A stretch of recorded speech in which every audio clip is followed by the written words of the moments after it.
Marin Sorescu, Perpetuum mobile.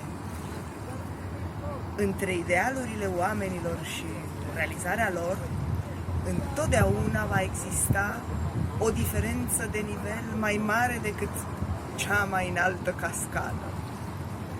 Se poate însă folosi rațional această cădere de speranțe, construindu-se pe ea ceva ca o hidrocentrală. De la energia astfel câștigată, chiar dacă nu ne putem aprinde decât țigările, tot e ceva. Pentru că fumând ne putem gândi la niște idealuri și mai grozave.